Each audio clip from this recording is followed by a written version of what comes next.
السلام عليكم ورحمة الله.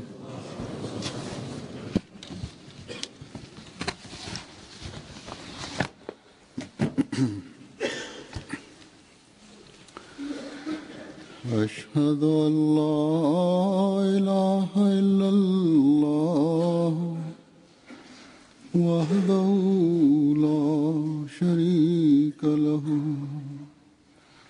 وأشهد أن محمدًا عبده ورسوله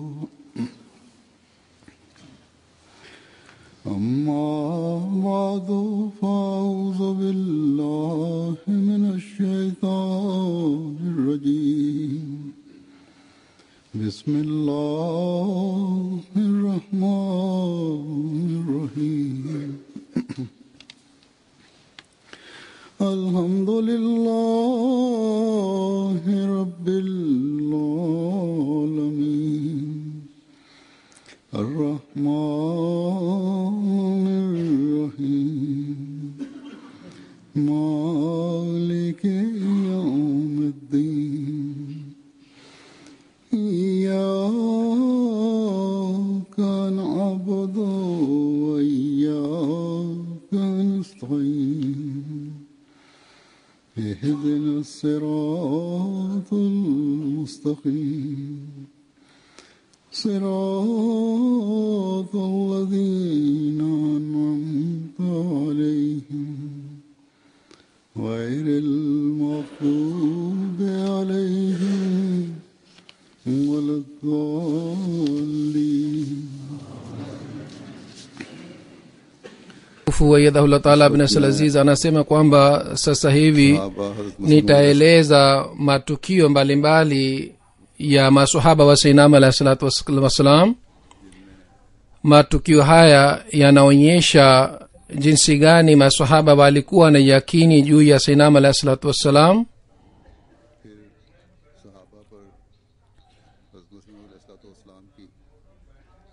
Vile vile vitabu vya Sayyidina alayhi salatu wassalam vilioleta athari juu ya maswahaba wa Sayyidina alayhi salatu wassalam, na ukweli uliodhihirika kwa kusoma vitabu.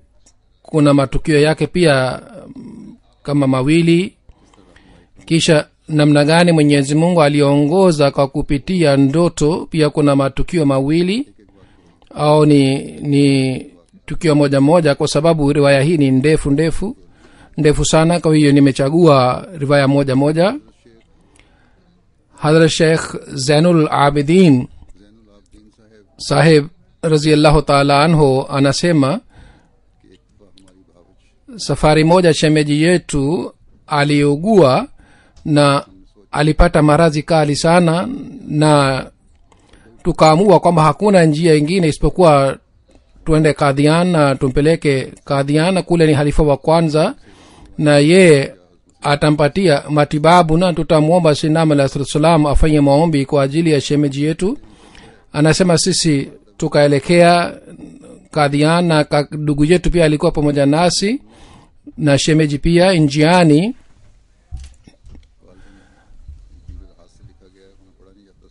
Njiani tulimwambia yule mchana shemeji yetu kwamba Sayyidina alayhi salam akisema kwamba halifa wa kwanza atakutibu, lakini useme kwamba mimi nataka matibabu kutoka kwako, sitaki matibabu kutoka kwa halifa wa kwanza. Anasema sisi tulipofika Qadian, Sayyidina alayhi salatu wassalam alimwambia yule msichana shemeji yetu kwamba Maulid Sahib atakutibu, lakini yule shemeji yetu akasema kwamba huzur, mimi sitaki matibabu kutoka kwa halifa wa kwanza, huzur wewe mwenyewe unitibu. Sayyidina alayhi salatu wassalam akamwandikia dawa na akampatia chupa 3 ya asali kutoka nyumbani kwake, na akasema kesho mimi naenda Ludhiana uanze matibabu haya, maradhi yako ni hatari sana, kwa hiyo mnifahamishe kwa kupitia barua au muniambie kwa kuja kule kwamba hali ikoje. Anasema sisi tukachukua matibabu na tukamwendea halifa wa kwanza na tukaonyesha matibabu. akasema kwamba matibabu haya ni hatari sana kwa ajili ya maradhi anayougua.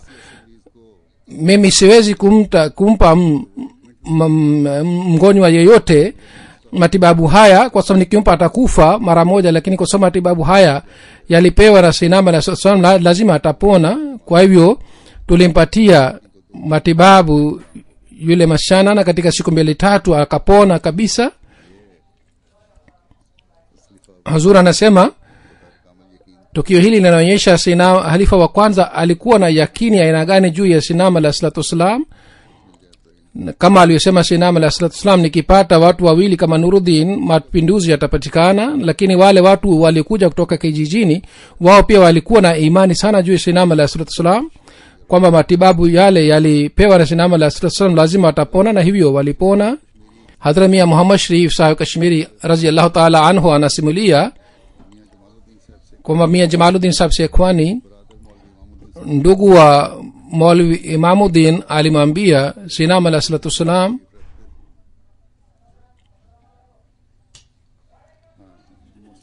wakati sinama alayhi salam alikuwa amekaa katika pala msikiti, akasema kwamba huyu ni ndugu yangu Muhammad Sharif, na maradhi ya tauni imeenea sana katika maeneo yao, kwa hiyo tunakuomba umwombee sana. Sinama alayhi salam akaniuliza tauni inaenea namna gani. Nikasema kwamba kwanza panya wanakufa. Sinama alayhi salam akasema kwamba hii ndiyo ni notice kutoka kwa Mwenyezi Mungu. Kisha nikasema ikiwa jipu nyekundu inakuja basi maradhi yanapona, lakini kama inakuwa nye rangi ya kimanjano basi yanakufa. Sinama alayhi salam akasema, je, wewe unaenda kule katika yale maeneo? Nikasema, je, niende kule? Sinama alayhi salam akasema kwamba ni vizuri usiende kule,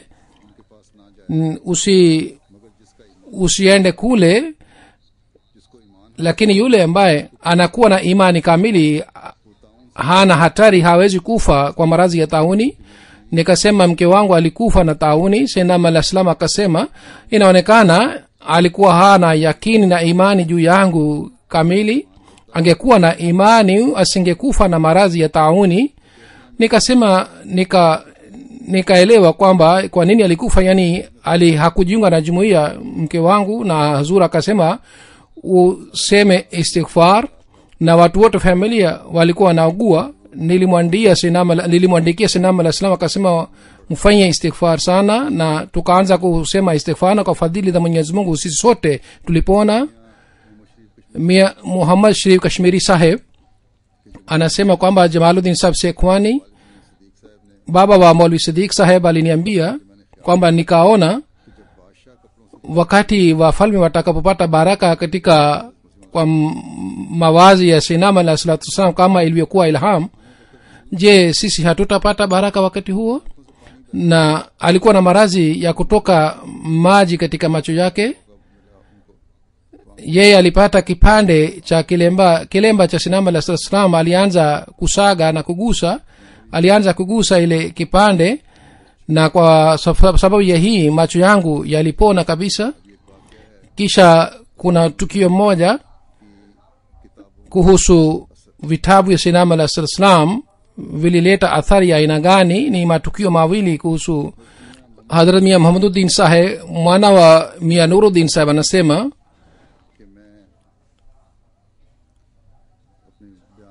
ye alikuwa anaeleza riwaya yake, na anasema nimeshawahi kuandika kwamba hutuba za Baneani zilinipoteza mimi na wengine pia ambao walikuwa wanafanana na mimi, yani sisi tulienda mbali katika dini na Mwenyezi Mungu.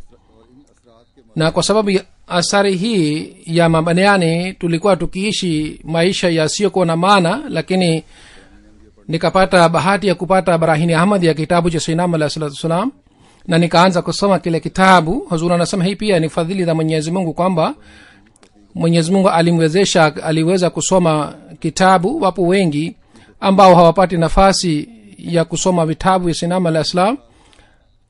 Mwenyezi Mungu alitaka kumfadhili na akapata kitabu kitwacho Barahini Ahmadiyya, na anasema ninaposoma kuhusu Mwenyezi Mungu kwamba yupo katika ukurasa 90 na katika ukurasa 149. Na kwa kusoma maandiko haya hali yangu ilibadilika na ukafiri wangu uliondoka. Hazur anasema siku hizi ni Ruhani Khazain, ukurasa ni 78 katika chapa mpya.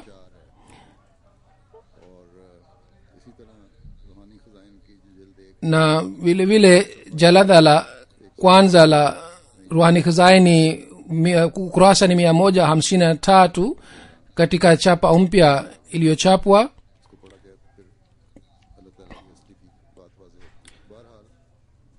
Anasema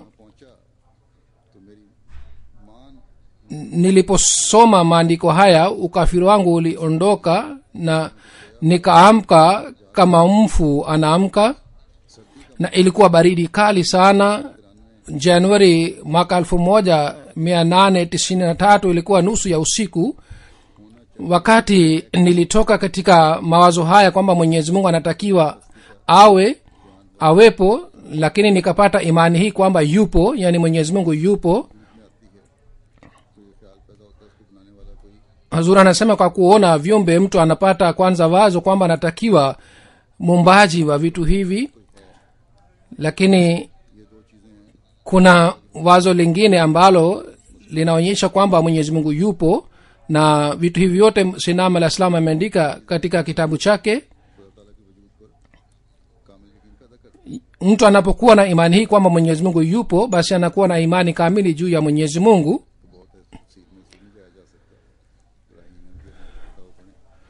Anasema nilikuwa nasoma kitabu na ilikuwa nusu ya usiku na nilipopata hali hii kwamba Mwenyezi Mungu yupo, mara baada ya kusoma kitabu hiki nikatubu. Na jumbani kwangu ilikuwa mtungi ya maji baridi sana.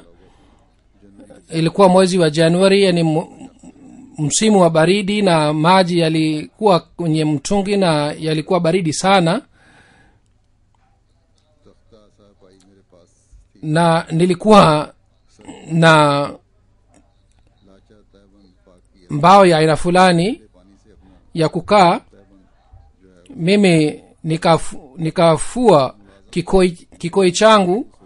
Mtumishi wangu mtu alikuwa analala, aliposikia kelele akaamka na akaniuliza imetokea nini, unafanya nini, unipatie kikoi chako nitafua. Lakini nilikuwa na mapenzi ya aina hii kwamba sikuweza kuzungumza mtu yeyote. Akasisitiza kwamba nimpe kikoi afue, lakini sikumpa. Baada ya kufua nikafunga kikoi na nikaanza kusali swala. Mtumishi wangu alikuwa pale, alikuwa ananiona, lakini swala yangu ilikuwa ndefu kiasi hiki kwamba mtumishi akalala.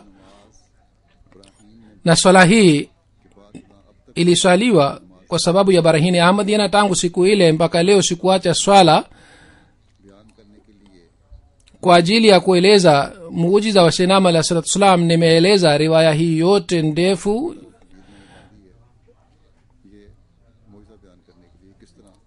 namna gani Barahini Ahmadiyya alileta mapinduzi ndani yangu. Anasema katika ujana wangu nilikuwa kijana wakati huo na nilikuwa sijaoa, na Sayyidina Ali alayhi salatu wasalam alitia imani hii moyoni mwangu.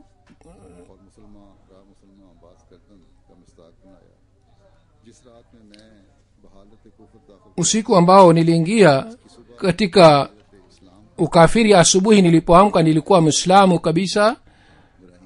Na hii ilitokea kwa sababu ya kusoma Barahini Ahmadiyya.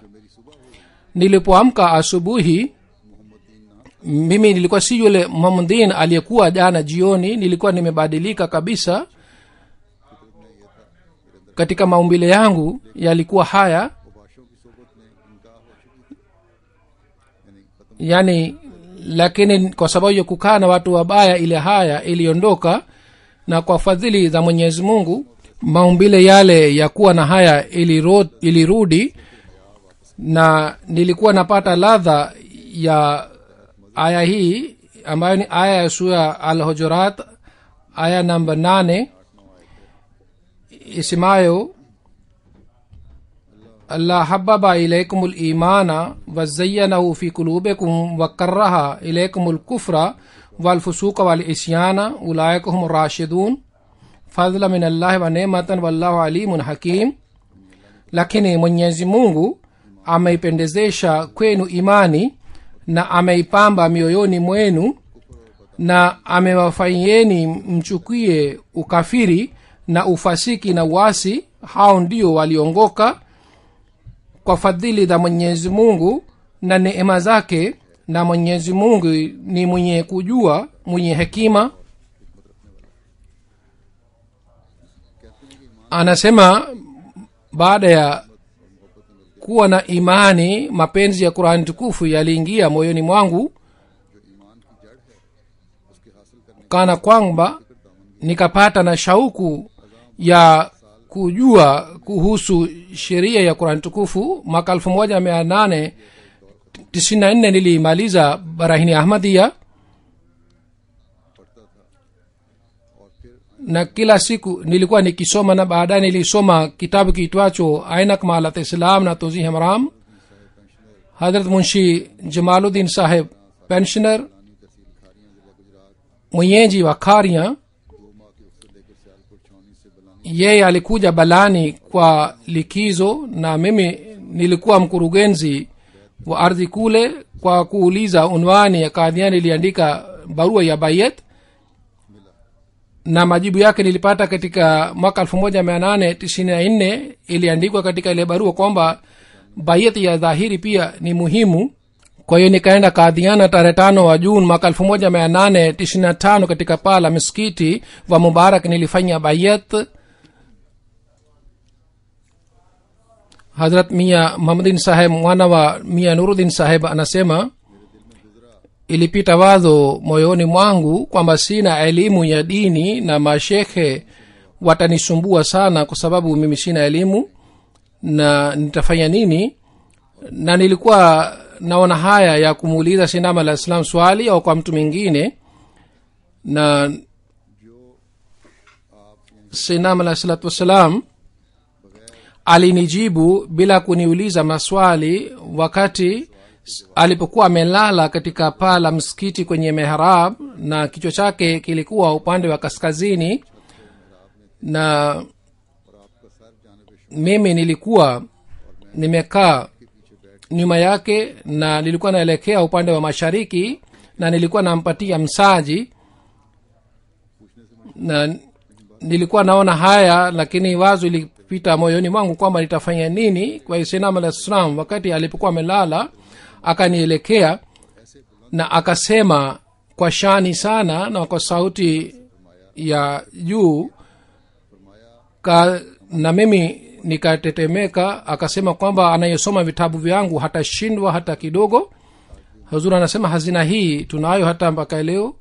Tunatakiwa tufanye juhudi ya kusoma vitabu vya Sayyidina alayhi salatu wasalam, na vitabu vimefasiriwa katika lugha mbalimbali pia kwa fadhili za Mwenyezi Mungu. Kuna riwaya hii moja ni ndefu kidogo,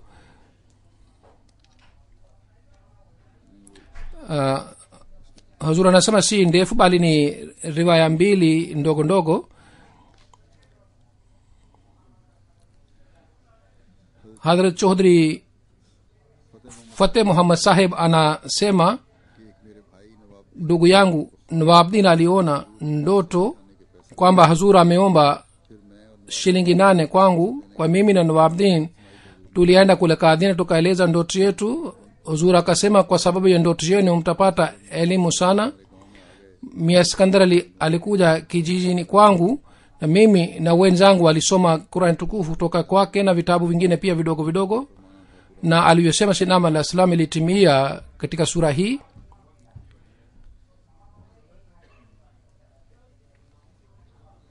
Kisha anasema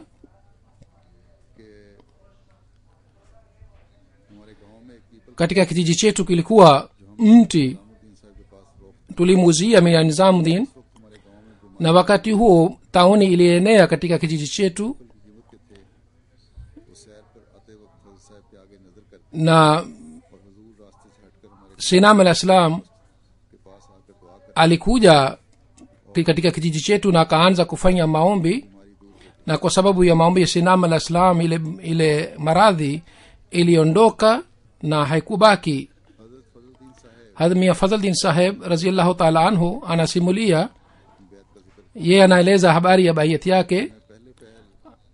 Anasema, mwanzoni mimi nilikuwa na mtu mwenye huru sana na niliishi miaka kadhaa katika hali hii, na baadaye kwa sababu ya urafiki wa marafiki zangu kadhaa nikawa karibu na kundi la Naqshbandia, kwa sababu marafiki zangu pia walikuwa wakifuata Naqshbandi, na kiongozi wetu alikuwa akiishi katika kijiji chetu,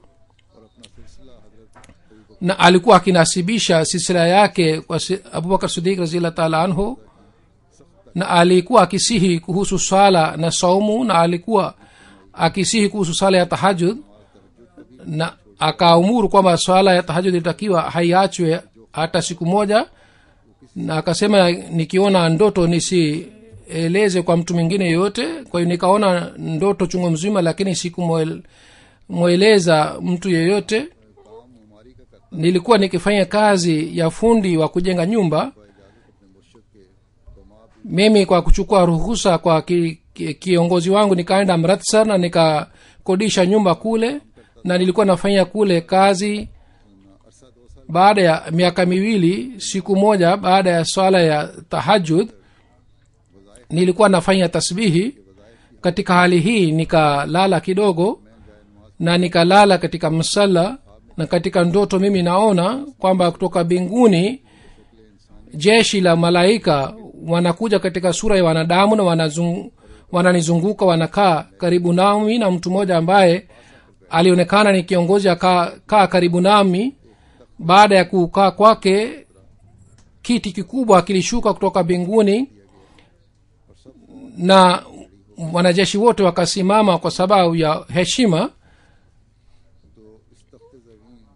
Nilipoona, nilikuta wazee wawili wenye sura ya nuru walikuwa wamekaa.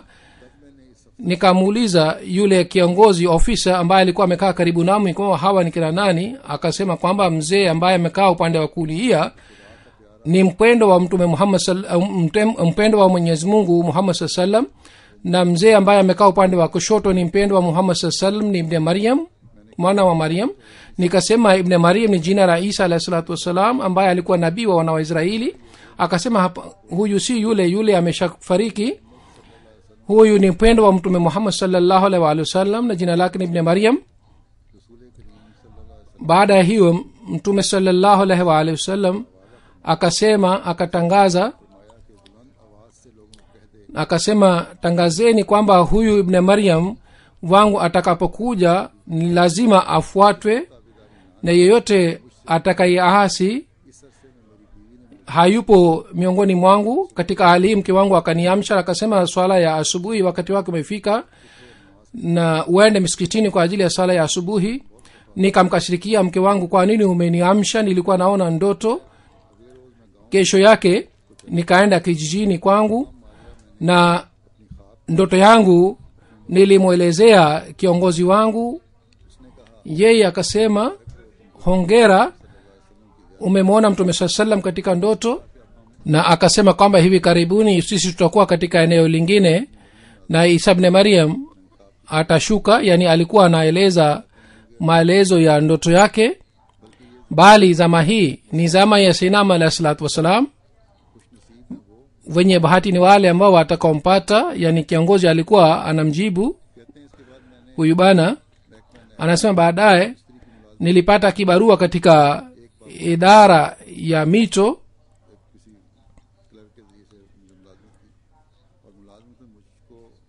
na katika hali hii ya kibarua nilipata ndoto sana, lakini kwa sababu kiongozi wangu alinizuia nisimwambie mtu mwingine yeyote, kwa hiyo sikumwambia mtu mwingine yeyote kuhusu ndoto yangu.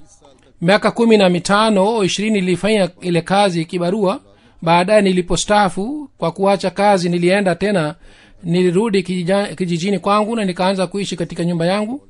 Kwa hiyo katika familia yetu mwalimu Muhammad Chirag aliyekuwa mwalimu wangu alikuwa akifuata ahli hadith. Nilipoacha kazi na niliporudi kijijini kwangu nilimkuta yeye alikuwa ameshajiunga na jumuiya na akaanza kuzungumza nami kuhusu Sinam al-Islam, lakini sikuonyesha hamu kwa sababu nilikuwa nikifuata mafukara na nilikuwa najua kwamba ni wao ambao wanafuata sheria. Kwa hiyo sikumjibu Maulvi Saheb na nikamwambia hivi kwamba ndio siku hizi watu wengi wamefungua maduka ya aina hii na wanataka hela na wanamdanganya Mwenyezi Mungu. Kwa hiyo nikanuia kwamba nitamuuliza kiongozi wangu kuhusu madai ya Sinam al-Islam kwamba je ni mkweli au la. Kwa nilipomwendea nyumbani kwake nikamuuliza kijana wake kwamba kiongozi wangu yuko wapi. Akanijibu kwa kulia kwamba miezi miwili iliyopita ameshafariki na hatukuweza kukufahamisha kuhusu kifo chake, kwa hiyo tusamee. Anasema kwa kusikia hii nikapata huzuni sana na nikarudi nyumbani kwangu kwa kulia. Siku moja tena Maulvi Saheb akaniambia kwamba wewe ni msomi, unatakiwa usome vitabu vya Sinam alayhi wasallam. Kwa hiyo akanipatia kitabu kimoja kitwacho Jalsa Mazahib Muhotsu, akanipatia nikasoma kile kitabu. Kisha akanipatia kitabu kitwacho Barahini Ahmadiyya, jalada zote 4 nikasoma Barahini Ahmadiyya na ikatiliwa moyoni kwangu kwamba baada ya Mtume Muhammad sallallahu alaihi wasallam hakuna anayefanana na Sinam alayhi wasallam, wala hakuna mtu ambaye ameandika kitabu kama Barahini Ahmadiyya. Anasema baada ya hii moyo wangu ulikuwa katika wasiwasi, lakini nilikuwa na imani hii katika moyo wangu kwamba mtu ambaye ameeleza kitabu hiki ikiwa ni mkweli na nikifanya bayati yake basi nitafanya bayati ya mtu mkweli, lakini kama ye si mkweli katika madai yake basi nitakuwa nimefanya bayati ya mtu mwongo. Wazo hili liliingia moyoni mwangu kiasi hiki kwamba miezi miwili nilikuwa katika wazo hili, na Maulvi Saheb alikuwa akanielezea na alikuwa akinipatia hoja mbalimbali. Siku moja nikafanya dua na nikasema katika dua, Mola wangu ambaye aliumba mbingu na ardhi ikiwa Mirza Saheb ni mkweli na wewe umemtuma kwa ajili ya kurekebisha hali ya dunia, basi wewe nionyeshe nishani ya ukweli wake au nionyeshe ndoto kweli. Ikiwa usiponionyesha nishani yoyote, siku ya kiyama hutakuwa na haki ya kuniuliza, kwa sababu mimi sina nguvu ya kutofautisha baina ya mkweli na mwongo. Na katika 15 ya Ramadhan baada ya swala tahajjud nikalala juu ya msala na nikaona katika ndoto kwamba mimi na mtu mwingine pamoja nami tunaelekea mjini. Njiani tuliona bustani iliyozungukwa na ukuta na urefu wake ulikuwa futi 3. Tunapofika karibu na ule ukuta tunaona kwamba bustani ile ni kama bustani ya pepo na mito inapita chini yake, lakini maji ni kidogo kidogo katika ile mito na ghorofa ilikuwa ndani yake. Tukanuia kwamba lazima sisi tutaenda ndani ya bustani hii. Kwa hiyo tukajaribu kuruka ule ukuta, lakini pamoja na kufanya juhudi yote hatukuweza kuruka ule ukuta. Kwa hiyo tukanuia, yani anaeleza ndoto yake kwamba sisi tukanuia kwamba lazima tutaingia katika bustani hii, tuende tukatafute mlango wake uko wapi. Tukazunguka upande 3 wa ile bustani, upande wa kusini, kaskazini na magharibi, lakini hatukupata mlango. Kwa hiyo tukaona twende upande wa mashariki, labda tutapata mlango. Tulipokwenda upande wa mashariki wa bustani tulimwona mzee mmoja alikuwa amekaa chini ya mti, akatuashiria na akatuita kwake na akasema kama njoo kwangu nitakuonyesha mlango wake uko wapi. Ikiwa nyinyi hamji kwangu hamwezi kutafuta mlango wake umri wenu mzima. Tulipomwendea yule mzee ile ndoto niliona katika mji wa Amritsar muda mrefu uliyopita, nikakumbuka ile ndoto na nikasema katika moyo wangu kwamba yule mzee niliyemuona katika jukwaa, katika kiti pamoja na Mtume Muhammad sallallahu alaihi wasallam, huyu ni yule mzee. Kwa hiyo nikamuuliza kwamba wewe ni nani? Akasema kwa ulimi wake kwamba mimi ni Ibn Maryam, yani mwana wa Maryam. Naangalia ule pale ni mlango wa bustani, naende mkatembee bustani. Kwa hiyo tukaingia ile bustani na tukatembea sana, nikaanza kusikia kiu na nikamwambia mwenzangu kwamba maji lakini ni chini sana, siwezi kuchota maji, nifanye nini? Tulikuwa tumechoka na tukakaa chini ya mti. Baada ya muda kidogo tukaona kijana umri wa miaka 12 akaja na alikuwa na kikombe katika sura ya yai na kulikuwa kitu ndani yake, na akanipatia ile kitu na akaweka juu ya mkono wangu, akasema unywe. Nilikuwa na kiu sana, kwa hiyo nikanywa takriban nusu katika kile kikombe, na iliyobaki nilimpa mwenzangu.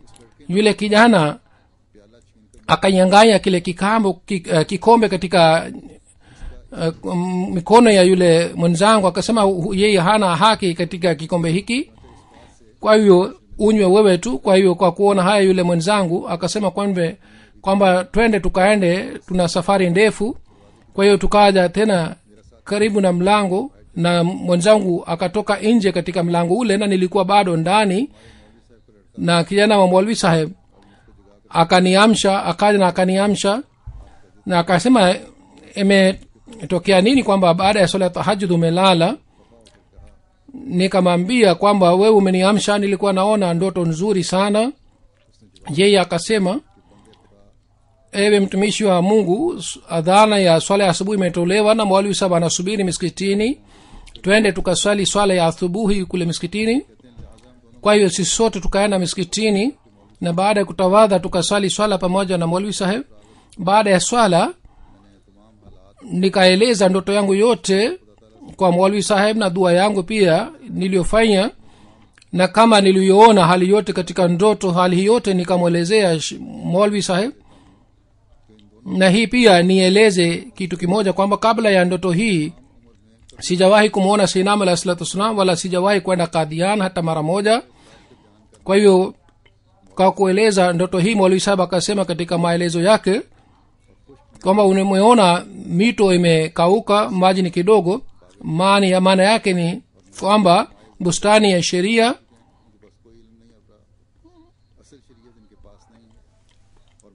na mito mradi wake ni maulamaa ambao hawana elimu, na kikombe pia mradi wake ni elimu, yani sura yake ni kama yai, yani si sawasawa, bali wao wamepotea.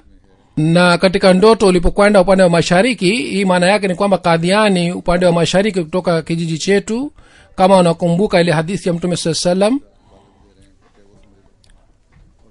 Na yule mzee ambaye umeeleza maumbile yake ni Mirza Ghulam Ahmad Qadiani, Masihi aliahidiwa alayhi salatu wasalam, na alipoita kwa ishara ya mkono, maana yake ni kwamba madamu hamtaingia katika jumuiya yetu, hamtaweza kupata mlango wa kuingia peponi. Nishani ulimuomba kwa Mwenyezi Mungu, Mungu amekuonyesha. Siku ya Ijumaa tunaenda Qadian, wewe pia uende pamoja nami. Ikiwa ukimuona Sayyidina alayhi salam ni yule mzee sawa na ndoto yako, umpokee, pengine usimpokee. Siku ya Alhamisi tukaelekea Qadian. Tulipofika Qadian, mimi nikapata homa kali sana, na Maulvi Saheb akasema kwamba huyo mtoto wangu ambaye amekuja kwa ajili ya kutafuta haki na alikuwa na saumu, kwa hiyo amepata homa. Sayyidina alayhi salam akaniona na akasema, Maulvi Saheb, kwa nini umemruhusu asafiri katika hali ya kufunga? Angepata maradhi mengine njiani, ungefanya nini? Hii ni kinyume na mafundisho ya Qur'an tukufu. Kwa hiyo tunatuma dua, inshallah atapona. Matibabu yalikuja, labda Hamad Ali Saheb alileta na nikanywa yale matibabu, na kwa kunywa yale matibabu nikapona. na wakati huo kwa sababu ya homa kali sikuweza kumtambua sinam alayhi salatu wasalam. Asubuhi kesho yake ilikuwa Ijumaa, kwa hiyo tulienda mapema kwa ajili ya kukaa katika safu ya kwanza, na tukapata nafasi ya kukaa katika safu ya kwanza. Mwalimu Abdul Karim Sahib aliingia msikitini, baadaye khalifa wa kwanza aliingia msikitini, baadaye sinam alayhi salam alikuja msikitini. Kwa kumuona nikamtambua kwamba huyu ni mzee wa ndoto yangu, na nikamwambia Maulvi Sahib pia kwamba huyu ndiye ni Ibn Maryam nilimuona katika ndoto yangu. Maulvi Sahib alipata utulivu kwamba huyu sasa mwenyewe atafanya bayat. Wakati tulipoenda Qadian tulikuwa watu 4, mimi, Maulvi Sahib na mtu mwingine aliyekuwa katika ndoto yangu, na mtu 4 alikuwa mtu fundi wa kutengeneza mapanga aliyekuja kwa ajili ya kufanya bayat. Hutuba alitoa Maulvi Abdul Karim Sahib, na naona Ijumaa aliswalisha yeye pia. Baada ya swala Ijumaa ilitangazwa kwamba yeyote anataka kufanya bayat aje na fanya bayat. Kwa hiyo watu wengi walikuja kwa ajili ya kufanya bayat, na mwenzetu mmoja yule mtu wa 4 pia alikuwa pamoja nao akafanya bayat, na nilikuwa karibu kwenda kufanya bayat. Mtu yule ambaye alikuwa pamoja nami katika ndoto akatia wasiwasi moyoni mwangu kwamba uliendelea kusoma vitabu ya Sinam Mirza Sahib, labda mawazo yale ya vitabu yalishinda na yalikuja katika ndoto yako. Na akasema hii yote ni udanganyifu, na mimi nilikuwa sina msimamo madhubuti, kwa hiyo nikamfuata yule mtu. Kwa hiyo kesho yake sisi watu 4 tukarudi tena katika kijiji chetu. Tulipokuja njiani barabara iliyokwenda Aliwal, kulikuwa kijiji kimoja Bholewali. Tulipofika pale Maulvi Sahib tena akaniuliza, je, umefanya bayat? Nikasema hapana, mimi sikufanya bayat. Akasema kwa nini hukufanya bayat wakati yote ilitimia sawa na ndoto yako? Kwa nini hukufanya bayat? Nikasema huyu mtu alinipoteza na alisema kwamba uliendelea kusoma vitabu Mirza Sahib, labda mawazo yale ya vitabu yalikuja katika ndoto yako, hakuna ukweli ndani yake. Kwa kusikia hii Maulvi Sahib alinikasirikia mimi na yule mtu ambaye alikuwa kazini yake, na akasema kwamba mimi na wewe sisi hatuna uhusiano kuanzia leo. Kwa hivyo baada ya swala ya alasiri tulifika kijijini, kisha nikakaa siku 4 au 5 kule kijijini, lakini Sheikh Sahib Maulvi Sahib alikuwa alinikasirikia, hakuzungumza nami.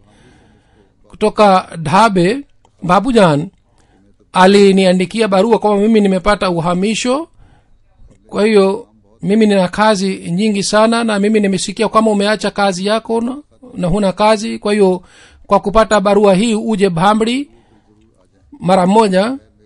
Mimi pia nilikuwa peke yangu. Kwa kupata barua hii nilifika kule Mozabhamri, na kwa kupitia Qadian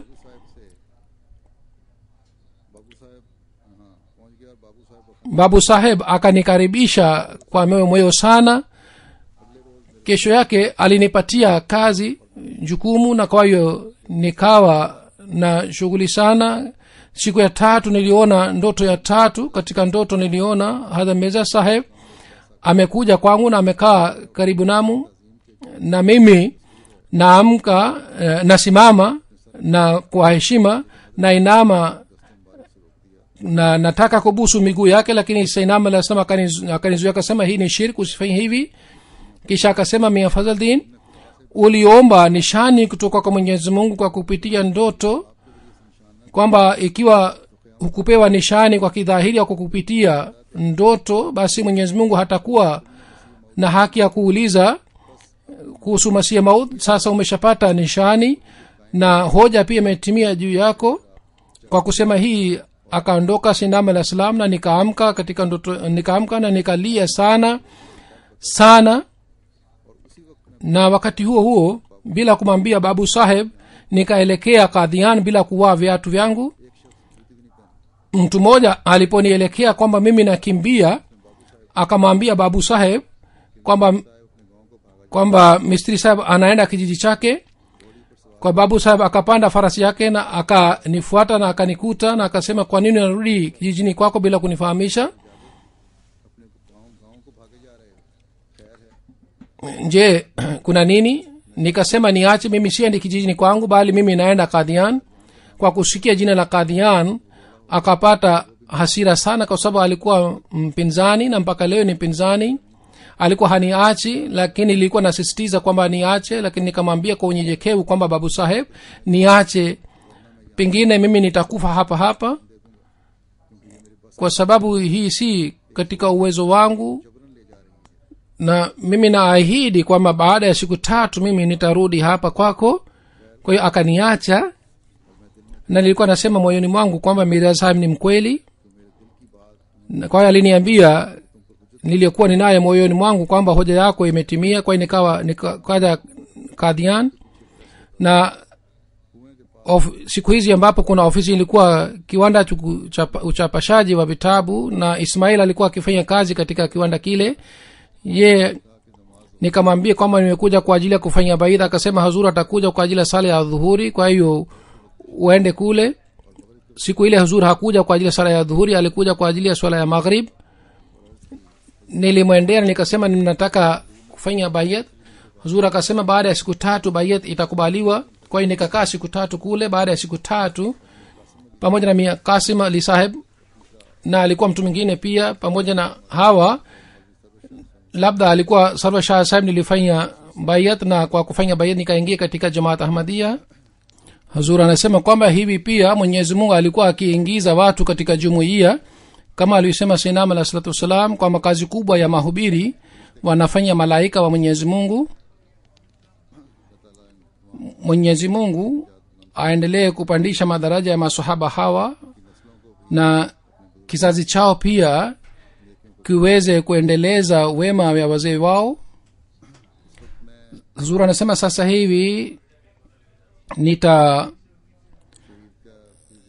habari ya shahid moja, na nitaswalisha jeneza yake ghaibu baada ya swala.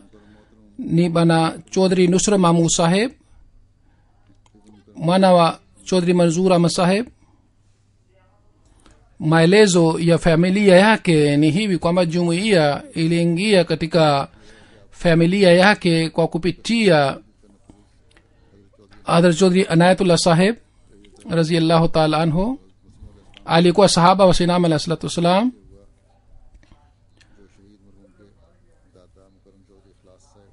Alikuwa cousin wa babu wa shahid marhum, na kwa sababu ya juhudi ya bana Nayatullah, babu yake pia alijiunga na jumuiya wakati wa halifa wa kwanza.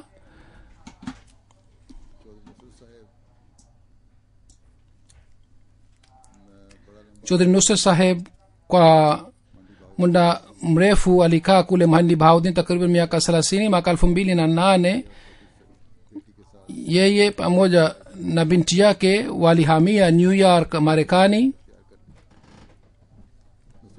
Nusrat Mahmud saheb tarehe 6 March 1949 katika Behlol alizaliwa. Katika Murray College alifanya graduation, kisha katika Shataj Sugar Mill alifanya kazi kule takriban miaka 35. Kisha alihamia Marekani kama nilioeleza. Katika September alikuja Pakistan kwa ajili ya kumwoza binti yake mdogo Shahida Mahmud saheb. Tarehe 5 Oktoba 2012 alimwoza binti yake Shahida Mahmud pamoja na Saad Farooq Shahid, ambaye aliuawa siku 3 baada ya harusi yake. aliyekuwa mtoto wa Farooq saheb. Tarehe 19 wa Oktoba, kama nilivyoeleza wakati wa jeneza ya Saad Farooq saheb, aliuawa bana Saad Farooq saheb.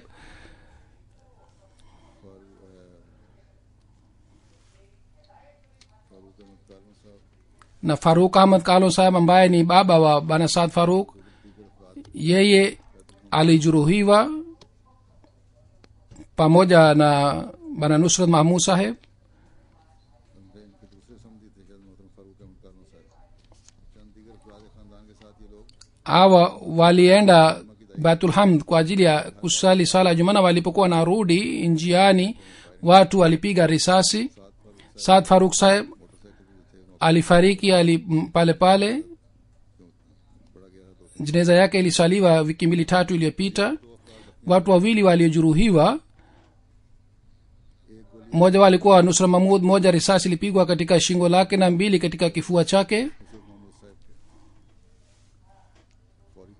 Alipelekwa hospitalini, kwanza hospitali itwayo Abasi Shahid, baadaye alipelekwa katika hospitali Aga Khan. Takriban siku 38 aliendelea kupata matibabu, lakini mwishowe kwa sababu ya majeraha alifariki tarehe 27 wa November, siku ya Jumanne saa 5 usiku alifariki. Inna lillahi wa inna ilaihi rajiun. Alipata daraja ya shahidi katika njia ya Mwenyezi Mungu. Shahid marhum alikuwa musi kwa fadhili za Mwenyezi Mungu na alikuwa na shauku sana ya dini. Mandi Bahuddin aliwahi kuwa katibu wa Rishtanata, katibu wa Dawat Ilallah, na vile vile katika idara mbalimbali alitumikia jumuiya. 2008 baada ya kuhamia Marekani aliwahi kufanya kazi katibu wa malezi. Marehemu alikuwa mtu mwenye imani sana na mwaminifu sana. Mahali ambapo alikuwa akifanya kazi alipata reward ya uaminifu. Alikuwa akipenda sana uhalifa. Alikuwa akishiriki katika mipango yote ya jumuiya na katika mahubiri. Ikiwa alikuwa hapati nafasi ya kushiriki mwenyewe, alikuwa akitoa gari lake ili apate thawabu ya mahubiri. Mtoto wake Kashif Ahmad Danish anaandika kuhusu yeye kwamba nilimkuta baba yangu ni mpole sana, mwenye mapenzi sana. Toka utoto wangu mpaka ujana aliangalia sana watoto. Kwa ajili ya kutupatia malezi mazuri alifanya juhudi sana. Alikuwa akizungumza vizuri na alikuwa akizungumza kwa upole sana. Hakuwaita watoto wake wakakusema wewe, bali alikuwa akisema nyinyi. Anasema alipokuwa akiona kwamba mimi napenda kufanya kazi ya jumuiya alikuwa akifurahi sana, na alikuwa akinisihi kwamba mimi nifuate uhalifa. Na baada ya kurudi nyumbani alikuwa akiuliza watoto kuhusu swala. Ikiwa mtoto alikuwa akiswali alikuwa akisema kwamba usali kwanza swala. Nilipokuwa mtoto alikuwa akinichukua msikitini kwa ajili ya kuswali swala, na alipokuwa akisafiri alikuwa haachi safari, na alikuwa hazungumzi kwa maneno makali, bali alikuwa na hulka njema sana. Na kila mmoja kwa sababu ya hii alikuwa akiwa rafiki yake. Mkewe siku hizi anaishi Marekani, alikuja, lakini mwenyewe pia alipata maradhi, kwa hiyo alirudi tena Marekani, na siku hizi anapewa matibabu. Fanyeni maombi ili apone haraka. Kashif Mahmud Danish anaishi Canada, na siku hizi anafanya kazi kama ni naib sadr wa Khudamul Ahmadiyya. Marehemu alikuwa na mabinti 3. Binti mdogo ambaye ni mjane wa Saad Farooq saheb. Munir Ahmad Shams saheb ambaye ni mbashiri wa Mandi Bahuddin alifanya kazi kule kwa miaka 11. Yeye anaeleza, anasema nimefanya kazi kule miaka 11 katika Mandi Bahuddin. Yeye bana Nusra saheb alikuwa mkurugenzi wa idara fulani ya sugar mill. Alikuwa akiswali sala 5 kwa jamaa, na wakati wa sala ya dhuhuri kwanza alikuwa akija miskitini, kisha baadaye alikuwa akienda nyumbani kwa ajili ya kula chakula. Alikuwa akisali swala ya tahajjud, na nyumba ya Bashiri ilikuwa karibu na msikiti. Nikanuia mara chungu mzima kwamba niende miskitini na ni swali tahajjud peke yangu, lakini kila mara nilipokuwa nikienda kule miskitini nilimkuta bana Nusrat saheb nilimkuta kule miskitini, alikuwa anaswali tahajjud na alikuwa anafanya maombi kwa kulia sana. Sawa na mapato yake alikuwa akitoa michango yake, na alikuwa akishiriki katika sadaka, na alikuwa akiwasaidia watu wanyonge, na alikuwa akipenda sana usafi. Alikuwa akijisafisha vizuri, na vile vile alikuwa akizingatia sana usafi wa mission house na misikiti. Alipokuwa akienda pamoja nami kwa ajili ya kutembea njiani, tulikuwa tukizungumza mazungumzo ya mahubiri na kuhusu jumuiya, hatukuzungumza maneno mengine. Alikuwa akitoa gari lake kwa kutia mafuta ndani yake kwa ajili ya kazi mbalimbali ya jumuiya. Ikiwa mtu yeyote akiwa akitaka lift ya gari alikuwa akimpatia, na sikumwona katika hasira hata siku moja. Mfanya kazi moja ambaye si mwanajumuiya akasema mimi nimefanya kazi pamoja naye miaka 25 lakini hakunikashirikia hata siku moja. Wale wafanyakazi walikuwa wakifanya kazi pamoja naye, nusura sawa alikuwa akiwapatia zawadi siku ya Idi, nguo mpya. Alikuwa akisikia hutuba moja kwa moja, na wakati tulipokuwa tukienda kutembea alikuwa akieleza kuhusu hutuba. Alikuwa akisihi kwamba tutangulize dini juu ya dunia. Vile vile mrabi sahab anasema kama tulikuwa tukienda mahali, kwanza alikuwa akipeleka familia ya mrabi sahib, na baadaye alikuwa akichukua familia yake na alikuwa akipeleka mahali ambapo alikuwa anatakiwa aende. Alikuwa akiwaalika watu maskini nyumbani kwake kwa ajili ya chakula. Mwenyezi Mungu aendelee kupandisha madaraja ya marehemu, na Mwenyezi Mungu awazeshe watoto wake pia waendelee kuendeleza vyema vyake. Mwenyezi Mungu alinde kila mwanajumuiya katika Pakistan katika shari ya wapinzani, na Mwenyezi Mungu atuonyeshe ushindi haraka iwezekanavyo kwa fadhili zake. Kama niliyosema kwamba mnatakiwa mufanye maombi sana siku hizi.